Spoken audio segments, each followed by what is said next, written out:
Conoce una nueva forma de ver televisión. wowmx.tv.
Muy buenas tardes, muchas gracias por sumarse a la conversación con Buen Día, casi en punto de las 7 de la tarde. Como todos los martes y jueves iniciamos nuestra conversación, estamos saliendo por WOW TV Canal Digital, por Regeneración Plural en el sureste y por mis redes, José Buendía MX, por YouTube, Facebook y Twitter.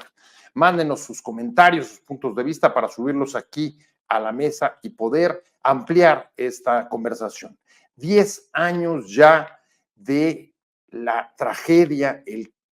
caso trágico, esa matanza, que es una vergüenza nacional de Ayotzinapa. 10 años y sobre todo 2 gobiernos que en los 2 casos han naufragado en el objetivo de sacar a la luz justicia y verdad como se demanda desde el principio de este crimen atroz. Pareciera como de esos cierres de las películas en las que las imágenes cinematográficas van desapareciendo poco a poco hasta llegar a negros, a oscuros. Esa es la sensación que tienen las víctimas hoy,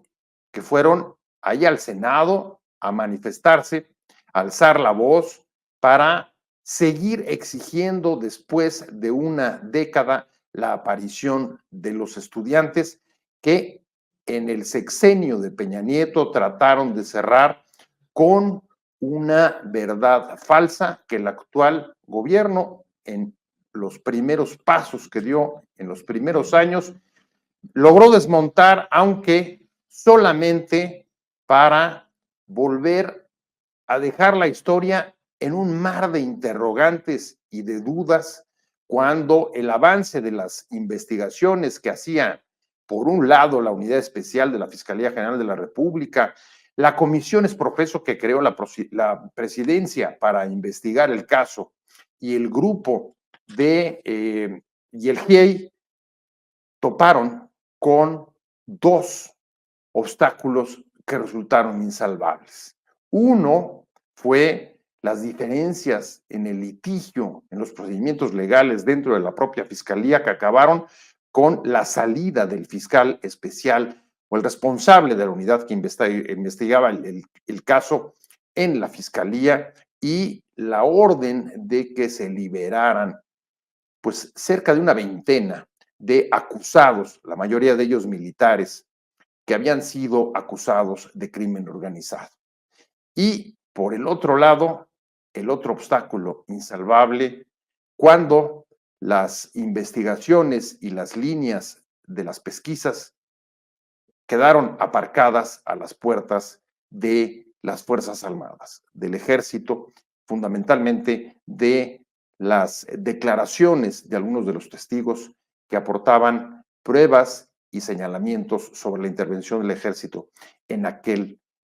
episodio. Vamos a entrar a discutir sobre este asunto y me da mucho gusto que nos acompañe, como siempre, José Guevara, especialista en derechos humanos y además, pues con una amplísima trayectoria en estos crímenes de lesa humanidad, me atrevería a decir. Pepe Guevara, muchas gracias por estar con nosotros, como siempre, un gusto enorme verte por aquí. Al contrario, Pepe, gracias por la invitación, es un honor estar contigo y con tu auditorio. Y con Jacobo Dayan, amigo de este programa, hace un rato que no lo veíamos, pero me da muchísimo gusto. Fuerte abrazo, mi querido Jacobo. Él es el director del Museo de, ¿cómo se llama? El Centro Cultural Tlatelolco. Centro Cultural Tlatelolco, se me acaba ahí el nombre de Tlatelolco, pero pues con mucho gusto, como siempre, especialista además en derechos humanos. Mi querido Jacobo, bienvenido. ¿Qué tal, Pepe? Muchas gracias por la invitación. ¿Qué hay, José? ¿Cómo estás? Muy buenas, Jacobo. A ver, quiero empezar con frases, digamos, y valoraciones cortas, Pepe, pero después de 2 sexenios, 10 años de aquella matanza, ¿cómo digamos, describirías en pocas líneas, si tuvieras que hacerlo, el epitafio de estos 2 gobiernos que en ningún caso han logrado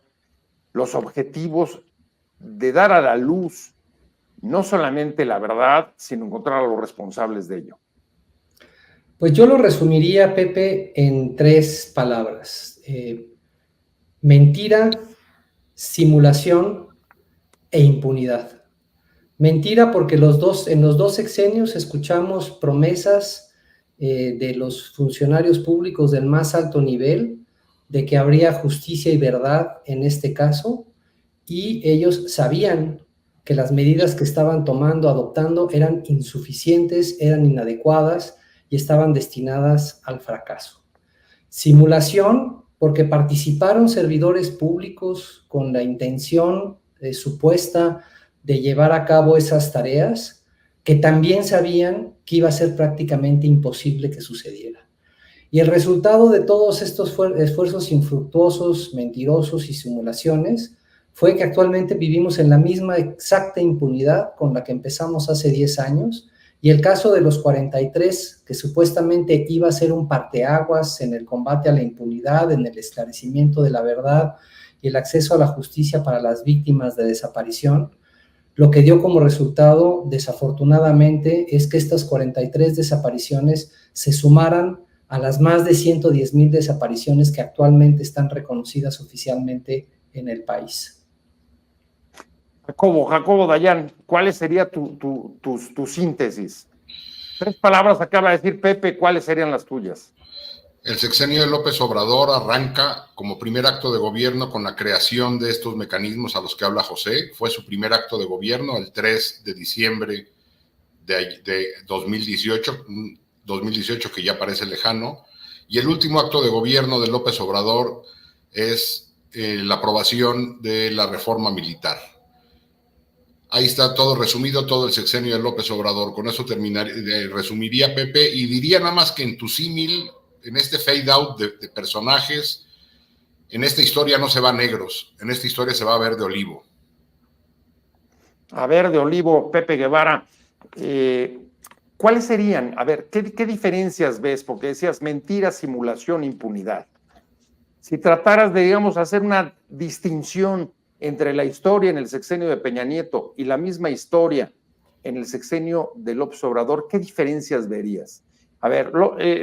Peña Nieto se fue diciendo, ya resolví el caso. Aquí está la verdad histórica. Ocurrió esta macabra historia de la incineración en Cocula y hubo par de centenares o más de un centenar de detenidos, la mayoría gente local, vinculados a las policías de Iguala y algunos otros operadores y gente vinculada con el crimen organizado, pero local. ¿Cuál serían las diferencias que ves entre la manera en la que actuó, en que llevó, en que desarrolló la investigación Peña Nieto y el presidente López Obrador? Bueno, pues primero que nada yo vería que el actuar de la administración de Peña Nieto estuvo dirigida primero a tratar de encapsular el fenómeno de las desapariciones en este caso de los 43. Se le dio una relevancia secundaria a la atención de los miles de casos de desaparecidos que estaban reconocidos en esa época y se le invirtió todo el capital político para tratar de esclarecer estos hechos, con lo cual se diluyó, yo creo, la presión en los otros miles de casos. La segunda cuestión que veo es que se buscó en la administración también de Peña Nieto encapsular los delitos asociados a la desaparición de los 43 estudiantes a un asunto meramente local, en donde se trató de combatir la idea de que fue un crimen de Estado, es decir, donde estuvieron involucrados autoridades de los tres niveles de gobierno y particularmente tratar de ligar de la responsabilidad de este crimen al ejército. López Obrador llega con la promesa de que hará justicia y de que esclarecerá los hechos y de alguna manera responsabilizaba al ejército en su campaña de los crímenes cometidos alrededor de los 43 estudiantes. Y el resultado que vimos es que en el periodo de López Obrador se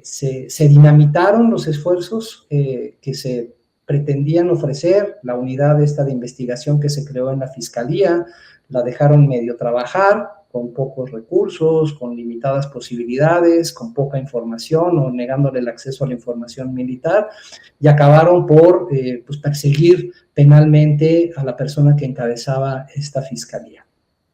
La comisión, la Comisión Interamericana que creó con el Gobierno de México el grupo de expertos de Ayotzinapa, que se había ido en el gobierno de Peña Nieto porque no había condiciones para trabajar, regresó con el gobierno de Andrés Manuel López Obrador bajo la supuesta promesa de que iban a tener libre acceso irrestricto a documentos invitados por él, ¿no? Invitados por él, y resultó que dinamitó ese proceso y no les permitió trabajar en la investigación. Y finalmente, en los pocos casos que habían habido acusaciones, se hizo visible por el Alto Comisionado de Naciones Unidas por los Derechos Humanos y por el propio grupo de expertos que había habido una práctica sistemática de la tortura en los detenidos, por lo cual se cayeron los casos. Entonces, el resultado del gobierno de Andrés Manuel López Obrador es además que él ha públicamente ya exonerado a los militares de su responsabilidad en estos crímenes, con lo cual estamos exactamente en el mismo lugar en donde no hay ningún tipo de indicación o de línea de trabajo para el nuevo gobierno de qué es lo que se va a hacer para esclarecer los hechos, en donde ya un presidente que tiene una autoridad moral sobre la administración de Claudia Sheinbaum, que está a punto de empezar, que ha dicho que el ejército no tiene responsabilidad en estos crímenes. ¿Cómo lo ves, Jacobo? ¿Cuál es la principal diferencia que ves entre los dos sexenios? Independientemente de que los resultados los veas los mismos. Sí, a mí me parece que, como bien dice José, de inicio el presidente López Obrador hizo campaña, primero hay que decir, hizo campaña durante muchos años alrededor de este caso. Se reunió con los familiares de los 43, cosa que no hizo con el resto de los colectivos de víctimas de desaparición del país. Recordar que con el Movimiento por Nuestros Desaparecidos hubo una reunión y después decidió ya nunca más reunirse con ellos. Uno de los errores de esta administración, al igual que históricamente en este país, es de que nunca se estuvo dispuesto a dejar este trabajo en manos de gente verdaderamente independiente. La Fiscalía Especial Sí, pero espérame, la Fiscalía Especial estaba incrustada dentro de la Fiscalía General de la República y este mecanismo de verdad estaba encabezado por Alejandro Encinas, es decir, un miembro de su propio gabinete. Y hay que recordar la entrevista que da el fiscal una vez que se fue del país, Omar Gómez Trejo, que le da a John Gibler, donde dice que hubo un desayuno en el que participó el presidente de la República, el general secretario de la Defensa Nacional, el fiscal general de la República y Alejandro Encinas, donde acordaron la nueva verdad histórica. Es decir, en el momento en que la investigación se fue encaminando a lugares donde el presidente de la República no quería que se llegase, es que deciden crear una nueva verdad histórica, y esto no lo digo yo, lo dice el exfiscal del caso en entrevista con John Gibler. Entonces me parece que la diferencia, porque en el caso del GIEI era un mecanismo de acompañamiento que coadyuvaba en las investigaciones, pero no era quien llevaba las investigaciones. Incluso hay que recordar que el mismo GIEI denuncia públicamente que las pruebas presentadas por Alejandro Encinas con una serie de capturas de WhatsApp ni siquiera fueron presentadas a ellos.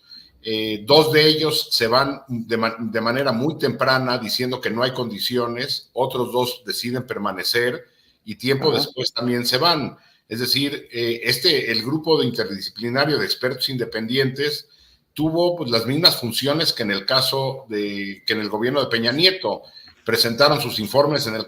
gobierno de Peña Nieto desmontando la narrativa del gobierno, y en el caso del gobierno de López Obrador hicieron lo mismo, presentaron un par de informes diciendo que los avances encontrados en el gobierno de López Obrador carecían de sustento, que no se les daba la información y que seguían sugiriendo líneas de investigación que nunca siguieron. Entonces, la única diferencia es de que el presidente López Obrador utilizó el caso de Ayotzinapa para discursivamente invisibilizar las decenas de miles de desaparecidos del país. Y hoy estamos a punto de cerrar el sexenio. Repito, en el Senado se está votando una ley que pretende fortalecer de manera importante y de manera preocupante a las Fuerzas Armadas, mientras en el exterior del Senado están los padres y el movimiento de los 43 de Ayotzinapa exigiendo ser escuchados. Entonces, la diferencia simplemente es de que para el presidente López Obrador, el caso de los 43 fue discursivamente necesario para poder mantener esta, entre comillas, autoridad moral y no tener que enfrentar a las decenas de miles de desaparecidos. Pero a ver, en cuanto a la manera y lo que dejan en términos de versiones, el de Peña Nieto es bastante claro. Él trató de construir una verdad que llamó la verdad histórica para cerrar el caso, aunque fuera de manera falsa. En el caso de López Obrador, lograron avanzar en los primeros años una fiscalía que ya era autónoma, la Fiscalía Nacional de la República, donde estaba la unidad especial, un responsable de una comisión especial del gobierno, Alejandro Encinas, que llega a decir, bueno, aquí se trató de un crimen de Estado, aunque en efecto, al final el presidente detiene el trabajo de Encinas y exonera a los militares. Y el GIEI, como tú dices, en efecto, dos de ellos se van antes y dicen que las pruebas no son contundentes para sostener la versión, pero dejan sembradas líneas de investigación importantes que conducían tanto al ejército como a la marina. ¿Hay diferencias? ¿Es importante o simplemente, digamos que si no se cierra y se esclarece, pues cualquier esfuerzo va a ser similar? A ver, Pepe, yo nada más quisiera decir una par de cosas, perdón, José. En el momento en que el fiscal Omar Gómez Trejo, enclavado en la Fiscalía General de la República, que en la ley tiene autonomía, José, pero no, en la realidad no la tiene, empieza a llegar su investigación a lugares no deseados, es cuando se decide echar para atrás todo. Es decir, recordemos varios sucesos que ocurren en el camino. Se avanzan en las investigaciones, como tú bien dices, José, pero después se retira al fiscal y se coloca a alguien cercano al presidente que sigue a cargo hoy de esa investigación. Es decir, entonces, la investigación hoy está controlada por alguien cercano al presidente. Cuando al presidente la narrativa no le gusta, empieza a atacar al GIEI y empieza a atacar a los abogados y a las organizaciones que acompañan a los padres de los 43 de Ayotzinapa. Cuando incluso el propio Alejandro Encinas da su último informe y se va, en el listado de personas que él identifica que están relacionadas con el caso, entre otros, aparece Omar García Harfuch. Y a la pregunta expresa de un periodista en esa conferencia de prensa, si Omar García Harfuch aparece en las investigaciones, él dice que sí. Y semanas después que sale, el propio Alejandro Encinas empieza a respaldar la candidatura de Omar García Harfuch. Entonces, lo que hay es un cierre de filas alrededor de un proyecto político, en este caso el de Morena, donde lo que se trató, o sea, el argumento que utilizan hoy para decir que hay avances es según las pruebas que tienen de la creación de la verdad histórica. Por eso es que está Murillo Karam encarcelado, por eso hubo una persecución o el intento de traer de vuelta a Omar Cerón. Es decir, en lo que avanzan nada más es en desmontar la verdad anterior simplemente para montar una nueva. Pepe. Pues mira, Tocayo, yo creo que lo que nos debe dejar como aprendizaje estos 2 sexenios es que lo que vaya a hacer Claudia Sheinbaum con este caso y con el fenómeno de los desaparecidos no puede seguir bajo la misma lógica. Es decir, no se puede apostar, ni creo que deba ser, no es deseable ni recomendable que se apueste por pensar en que la Fiscalía General de la República va a hacer un trabajo digno, diligente y que vaya a dar resultados sobre el esclarecimiento de los hechos y llevar a los responsables, incluso a los máximos responsables, ante la justicia. Tampoco creo que los mecanismos de búsqueda que se han implementado para localizar a los estudiantes de Ayotzinapa, recientemente vimos que la gobernadora de Guerrero hizo una oferta de recompensa y una serie de medidas para supuestamente localizar a los muchachos desaparecidos. Ese tipo de medidas claramente son insuficientes porque están contaminadas de los actores políticos que han estado manoseando el caso desde los orígenes. Tampoco creo que la vía de crear una nueva comisión de la verdad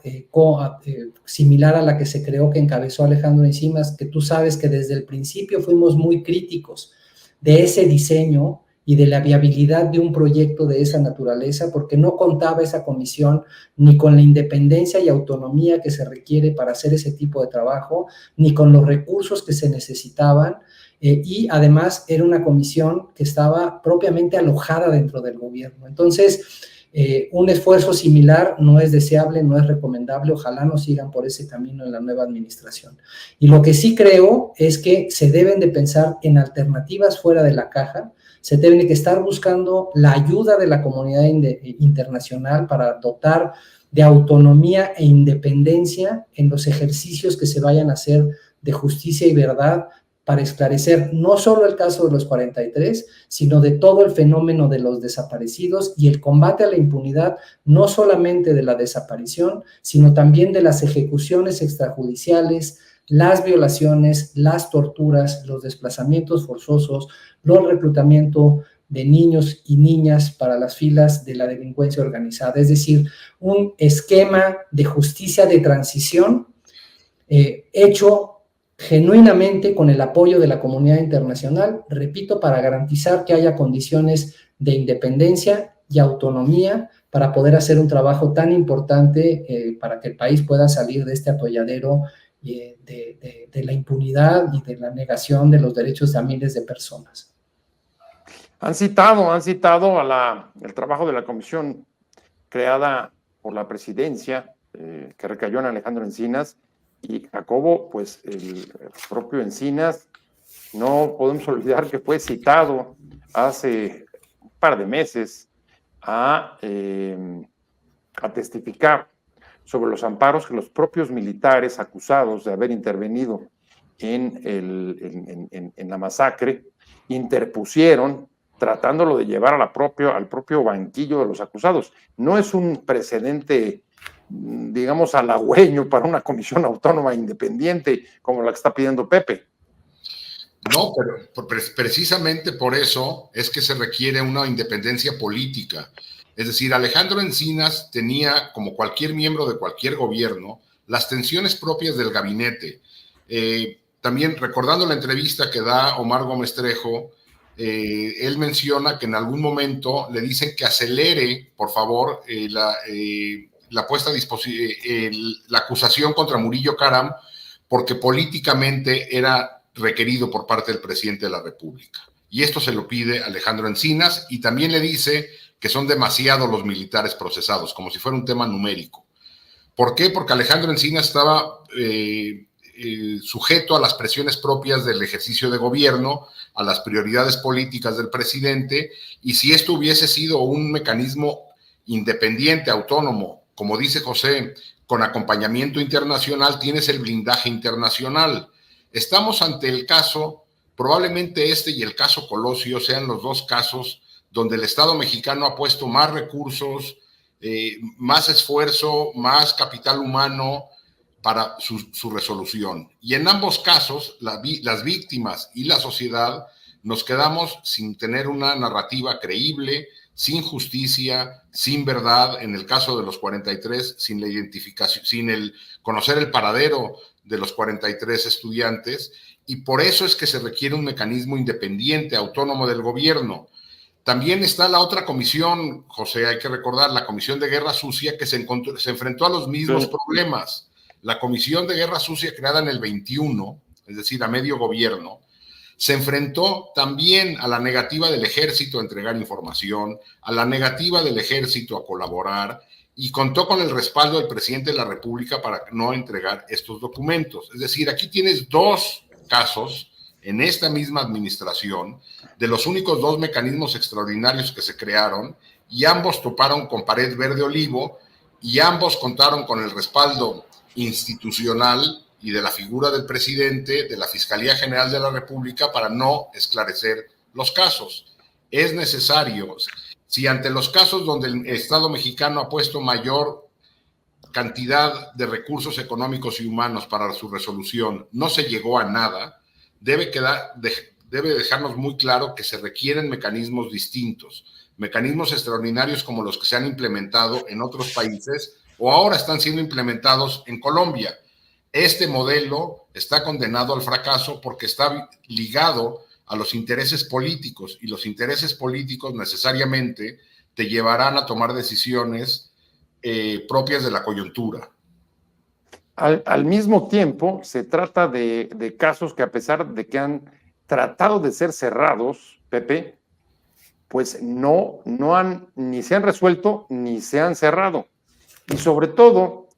no han la opacidad que los ha rodeado, la falta de claridad, la falta de luz, tampoco ha, digamos, dejado de permitir que se perciba que detrás de ellos hay una serie de relaciones, protecciones, complicidades, y particularmente en este último, en el de Ayotzinapa, una vinculación de el crimen organizado con autoridades, tanto civiles como militares, que se queda como una mancha imborrable dentro, digamos, de la historia reciente del país. Sí, yo creo que las Fuerzas Armadas han logrado aprender y sobrevivir, y sobrevivir muy bien, con señalamientos muy serios sobre sus responsabilidades en materia de violaciones de derechos humanos. Tenemos las sentencias de la Corte Interamericana de Derechos Humanos, numerosas sentencias dirigidas en contra de militares, desde el caso Rosendo Radilla Pacheco, un líder comunitario que en los años 70, en el año 74, fue desaparecido por las Fuerzas Armadas en el contexto del terrorismo de Estado. Tenemos los 3 casos que resolvió la Corte Interamericana sobre militares actuando en el supuesto combate al narcotráfico en el estado de Guerrero, que son Inés Fernández Ortega, Valentina Rosendo Cantú, y el caso de los ecologistas, que fueron torturados, ellas fueron violadas por el ejército. y que los casos se mantienen en prácticamente la absoluta impunidad. También es el caso de Mireille Trueba, otra persona ejecutada sumariamente por el ejército en el estado de Chihuahua, y otros casos que han sido conocidos por órganos internacionales como el Comité contra la Tortura, el caso de los 4 civiles de Rosarito, 4 personas que fueron inocentes, pero torturadas por el Estado, por el ejército y acusadas de haber cometido delitos de delincuencia organizada y narcotráfico y secuestro. Entonces, las Fuerzas Armadas han sabido navegar con estos señalamientos, han sabido navegar con estos mecanismos, y siempre se salen con la suya, porque el poder que tienen al interior del gobierno, una vez que llegan los nuevos titulares del Ejecutivo y sus equipos, no es suficiente para poder hacer que rindan cuentas ante la justicia. Entonces, el caso de los 43, desafortunadamente, se está sumando y se puede sumar porque eventualmente llegará al conocimiento de la Corte Interamericana de Derechos Humanos. Recordemos que el grupo de expertos independientes de Ayotzinapa se crea en el marco de una medida cautelar que dictó la Comisión Interamericana de Derechos Humanos para que se investigara penalmente a los responsables y se buscara a las personas desaparecidas con ánimo, con el objeto de evitar daños irreparables en los familiares y en esas personas. Y ya pasaron 10 años de que se dictó esa medida cautelar y el caso es muy posible que avance, espero que pronto, en el sistema interamericano y que se dicte otra sentencia. Pero bueno, lo que decía... ¿Cuál es perdón, Pepe, antes de pasar con Jacobo, ¿cuál es el estatus? O sea, tienes una medida cautelar, se creó el GIEI, viene, investiga, termina su trabajo y dice, me voy porque no se puede avanzar más, no me están dando la información. ¿Cuál es el estatus que esto tiene en la Corte? Pues mira, no hay un procedimiento propiamente a partir de ejercicios como este, porque fue inédito el ejercicio de la creación del grupo de expertos independientes de Ayotzinapa en el contexto de esta medida cautelar. Y desconozco cuál es el estado en que se encuentra en el marco del procedimiento, el caso propiamente en la Comisión Interamericana, pero hablando de casos que pudieran seguir su curso, pues la medida cautelar es una medida que busca evitar daños irreparables, que no detiene ni mucho menos el curso del procedimiento normal de un caso. Una vez que la Comisión Interamericana cuenta con los elementos suficientes para resolver el asunto, porque ya hubo el intercambio de información del Estado y de las personas peticionarias y representantes de víctimas que hayan representando el caso, entonces podrá decidir si resuelve el asunto y emite un informe final, o bien remite el asunto a la Corte Interamericana de Derechos Humanos, en donde la Corte tendrá que valorar todo lo actuado por la Comisión y lo que el Estado, por supuesto, se defienda. Y en lo actuado por la Comisión, pues serán elementos muy valiosos de prueba para demostrar que hubo un encubrimiento del más alto nivel estatal, que yo creería que incluso hace responsables serán expresidentes del país por la desaparición forzada de los 43 estudiantes, porque participaron en las diferentes verdades históricas e impidieron que hubiera una investigación, procesamiento y sanción de los responsables de haber cometido esos crímenes. Y se ha acreditado, el propio presidente López Obrador decía que la verdad histórica fue creada por el propio presidente Peña Nieto y su equipo cercano, y ahora vemos que él, como decía Jacobo, el presidente López Obrador participó en un desayuno con el presidente de la Suprema Corte de Justicia, el fiscal general de la República, el secretario de la Defensa, en donde construyeron una nueva verdad histórica, y esas dos verdades históricas han impedido que los responsables penalmente rindan cuentas ante la justicia. Entonces, ¿cuál sería, Jacobo, la nueva verdad histórica o la verdad histórica que deja el presidente López Obrador? Bueno, la nueva verdad histórica es de que se creó una verdad histórica en el pasado, que los responsables de esa verdad histórica son para el presidente de la República, sabiendo que no va a atacar al presidente Enrique Peña Nieto por este pacto evidente que tienen, que el responsable es el exfiscal, exprocurador Murillo Karam y Tomás Herón, que no fue, como bien decía Pepe Guevara al inicio, un asunto meramente local, sino hubo participación de otros actores, pero que no termina esto en el responsable último, de menos que sabía lo que estaba ocurriendo, hasta hoy es lo que sabemos, de que el ejército en estas comunicaciones sabía lo que estaba ocurriendo, patrullaba la zona y conversaba, dialogaba y tenía algún tipo de interacción con los grupos criminales y con el resto de los agentes del Estado. Es decir, en esta nueva verdad histórica creada, lo único que se trata de hacer es quitar el último eslabón, que es quien controlaba las comunicaciones y tenía conocimiento de todo lo que estaba ocurriendo esa noche. Digamos que la nueva verdad histórica escala un nivel en cuanto a la participación de agentes del Estado, no son nada más los actores locales, pero de nuevo, en esta nueva verdad histórica hay una narrativa donde los abogados de los 43 intentan afanosamente vincular al ejército, y eso ha molestado al presidente de la República, diciendo que el ejército no tiene ningún vínculo en el caso, más que algunas, como lo han dicho todos los presidentes, algunas manzanas podridas. Es decir, está eximiendo de responsabilidad institucional a las autoridades militares de la región, así como al responsable de la Policía Federal de la región, hoy senador de la República y próximo secretario de Seguridad Ciudadana a nivel federal. Y yo agregaría una cosa más, Pepe, a todo esto. No nada más es la creación de una nueva narrativa, sino incluso cuando ya la presidenta electa, próxima presidenta de la República, Claudia Sheinbaum, se reúne ya con los 43, hay una reunión con ellos.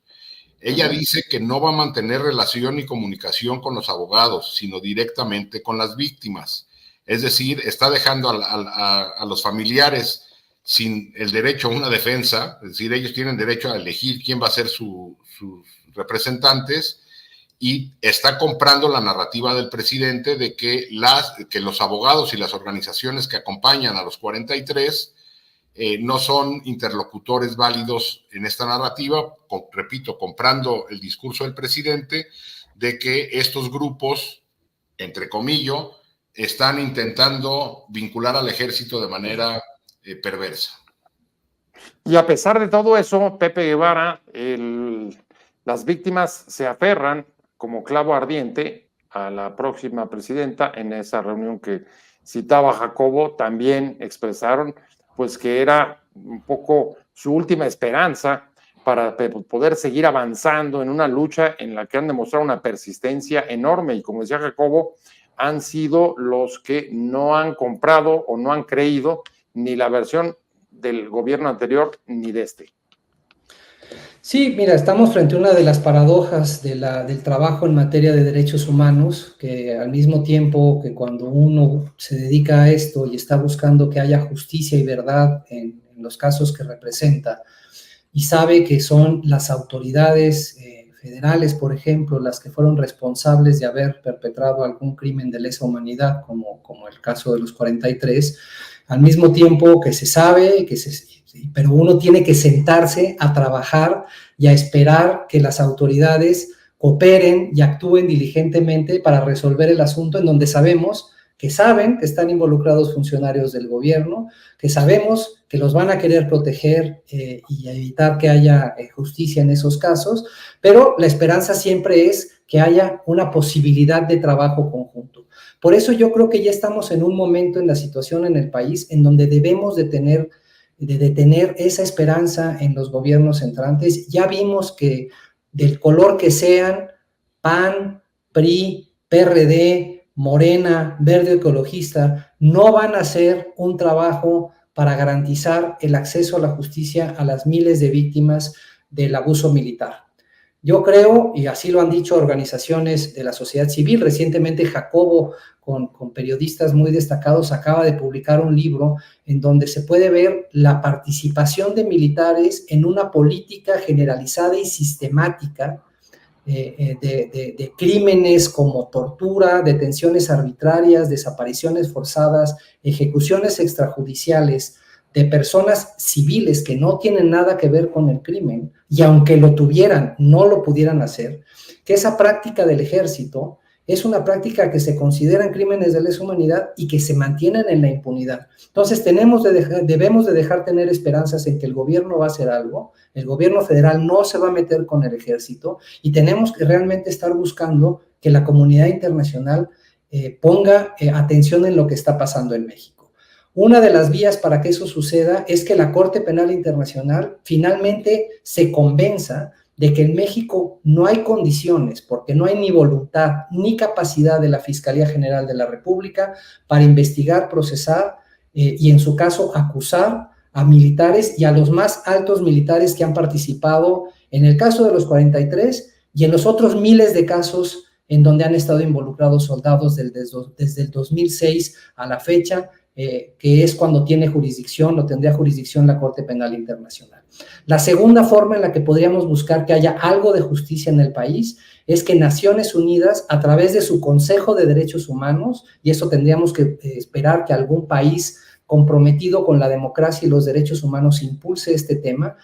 pueda crear un mecanismo de determinación de hechos para que investigue en el país cuáles son las responsabilidades penales que tienen servidores públicos en los miles de casos de torturas, desapariciones, ejecuciones extrajudiciales. Ejercicios similares ha hecho el Consejo de Derechos Humanos en el caso de Nicaragua y Venezuela, y los informes son muy interesantes porque no nada más identifican cuál fue el nivel de participación, por ejemplo, de Venezuela, de Nicolás Maduro, en la represión de la disidencia y en los crímenes de lesa humanidad que se han cometido en ese país, o de Daniel Ortega y su esposa en los crímenes en Nicaragua. Encuentran los vínculos que hay entre la conducta de los subordinados con los más altos responsables. Pero no solo eso, sino que le recomiendan a las Naciones Unidas que hagan cosas, que tomen medidas para combatir la impunidad, le recomiendan a los países miembros de la organización que han ratificado ciertos tratados internacionales que inicien procesos penales en contra de funcionarios públicos involucrados en esos crímenes de lesa humanidad e incluso le hacen llamados a estos mecanismos a la Corte Penal Internacional para que investigue los delitos cometidos en esos países. Entonces, por lo menos se me ocurren esas dos formas de empezar a romper con este sistema perfecto de impunidad del que disfrutan las Fuerzas Armadas mexicanas. Y repito, uno es la Corte Penal Internacional y el segundo es buscar la creación de un mecanismo de determinación de hechos del Consejo de Derechos Humanos de Naciones Unidas para que ayude a que se esclarezcan las responsabilidades penales de los servidores públicos militares que han participado en miles de crímenes similares a los de los 43 de Ayotzinapa. Y esas dos opciones, ¿te parece, Jacobo, que pueden ocurrir o pueden darse sin ninguna fuerza política en este país los ha pedido, sin que ningún nivel de gobierno lo haya solicitado, salvo, me imagino que los que pudieran hacerlo son justamente las víctimas, el movimiento de víctimas alrededor del crimen de los 43? Pero si algo hemos visto desde 2006 a la fecha, ya son 3 gobiernos, con este que está por concluir, es que la posición tanto del PAN, del PRI, el PRD, Morena, del PRI,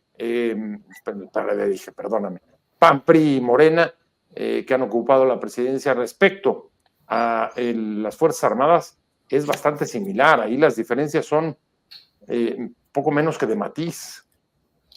Sí, sin duda, José. Yo no creo que venga esto de la clase política y mucho menos del gobierno.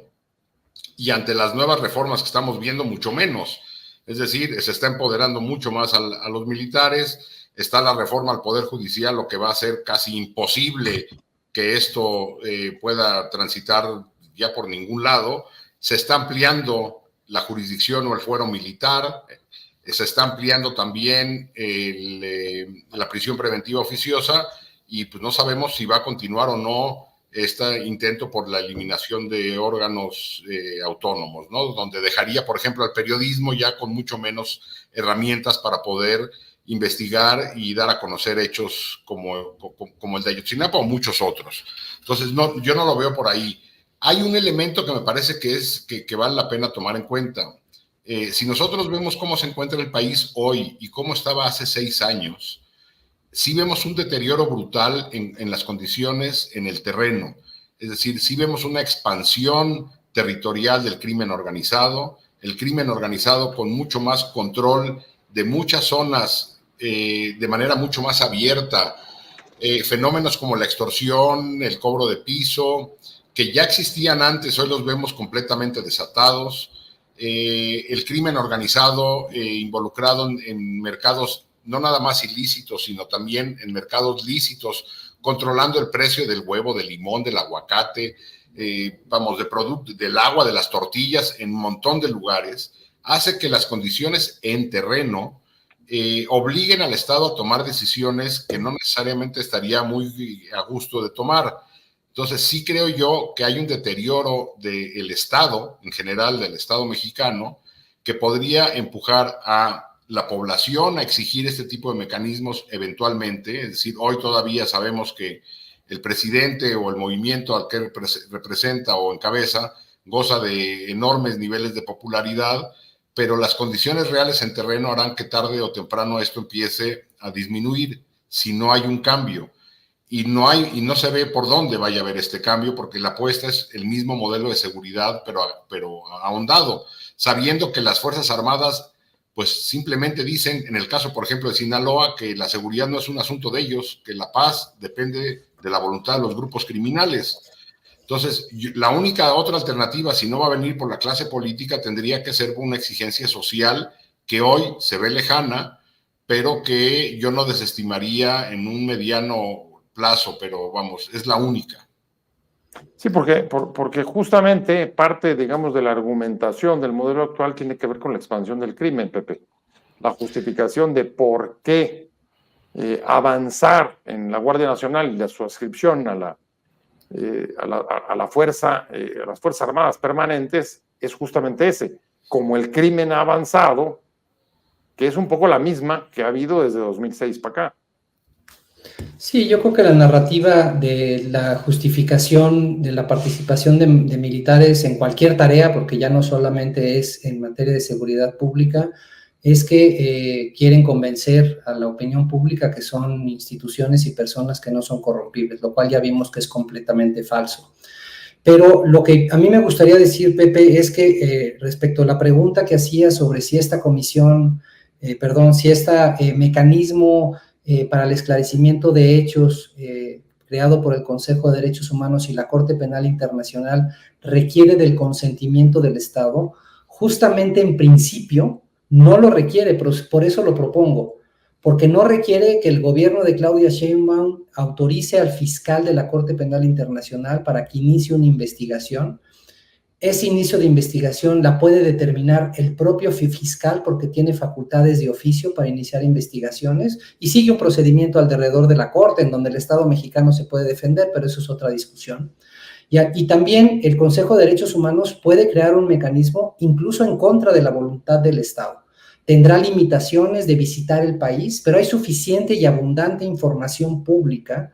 sobre los crímenes que se han cometido y la participación de actores estatales, particularmente del ejército, en esos crímenes, y cómo está estructurada la cadena de mando y la forma en que las autoridades civiles han encubierto o protegido y garantizado la impunidad de este sistema de comisión de crímenes. Entonces, lo valioso de estas dos propuestas es que no se requiere el consentimiento del Estado. En el caso, por ejemplo, de Nicaragua, este mecanismo, en estos casos, en el caso de Venezuela, el mecanismo no pudo ingresar a Venezuela y ha creado muy buenos informes donde se determinan las responsabilidades que pueden ser muy útiles para las investigaciones penales en terceros estados o por la propia Corte Penal Internacional. Entonces, yo creo que por eso es importante tratar de convencer al movimiento de víctimas del país que, sin dejar de insistir en la importancia de que se establezcan mecanismos nacionales eficientes que actúen con la debida diligencia y que nombren a personas con capacidad técnica, autoridad moral e independencia en la medida de lo posible de los políticos, esa agenda hay que seguirla empujando, pero también empezar a pensar que tal vez el resultado, más bien yo estoy seguro, pero tal vez el resultado es que no va a ser satisfactorio y que la comunidad internacional puede ayudar a empezar a romper ese sistema de impunidad perfecto que actualmente se vive en el país. Oye, una precisión nada más, Pepe, y estamos viendo iniciativas, por ejemplo, la de Argentina, de pedir a la Corte Penal la detención, por ejemplo, de Maduro, o estamos viendo las peticiones de detención de Putin, o contra Putin, perdón, y lo vimos mucho antes en el caso de Pinochet con el juez Baltasar Garzón. ¿Cuál es la diferencia respecto a los mecanismos que tú estás señalando? Porque aquí está claro que se refieren a personas a las que directamente le están imputando, ¿no? Delitos. Sí, eso que acabas de mencionar, la posibilidad de que tribunales nacionales inicien causas penales para enjuiciar a ex líderes o integrantes del Estado o de organizaciones que han cometido crímenes de lesa humanidad como tortura, genocidio o crímenes de guerra. Eso es una cuestión aparte que deberían países empezar a poner los ojos sobre México. Eso dependerá de las fiscalías de Argentina, de España, que tienen este tipo de jurisdicción.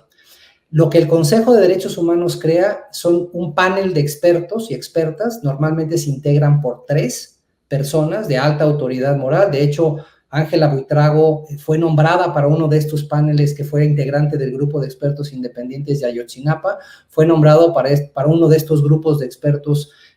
paneles del Consejo de Derechos Humanos en el caso de Nicaragua, y lo que ellos hacen es recopilar información pública, entrevistar víctimas, entrevistar, si se puede, funcionarios públicos o exfuncionarios públicos, y elaboran informes, pero que tienen un componente y una naturaleza de la determinación de hechos constitutivos de crímenes de lesa humanidad y presuntas responsabilidades penales de las autoridades u otros actores no estatales que estuvieron o que pudieran estar involucrados en esos crímenes. Y esos informes pueden servir después para que las jurisdicciones nacionales, como mencionábamos, tal vez España o Argentina,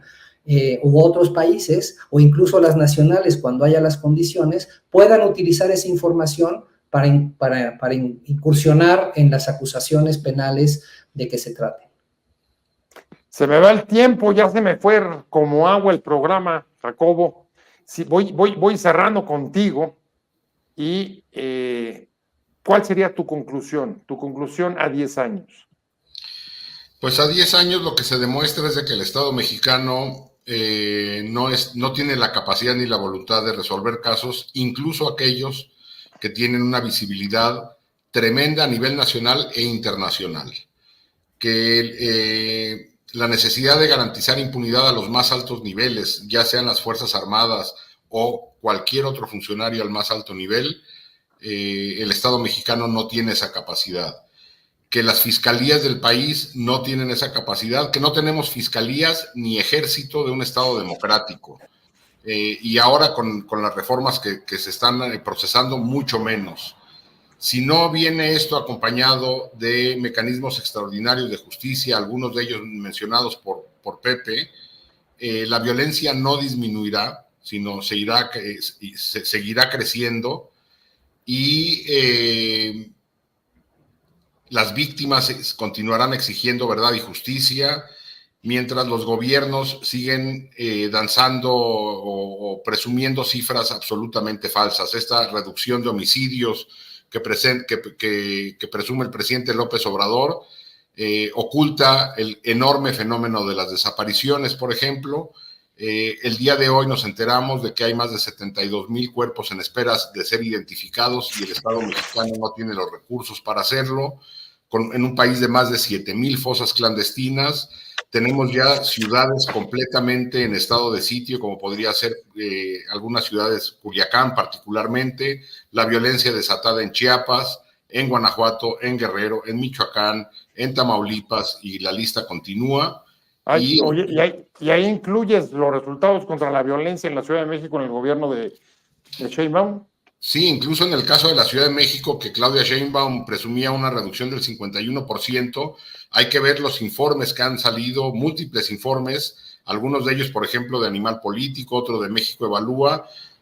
demostrando que el fenómeno de las desapariciones creció bestialmente en la Ciudad de México, y esto ha sido ocultado. Es decir, en la Ciudad de México, como en muchos otros estados del país, se están ocultando asesinatos dentro de las cifras de desapariciones.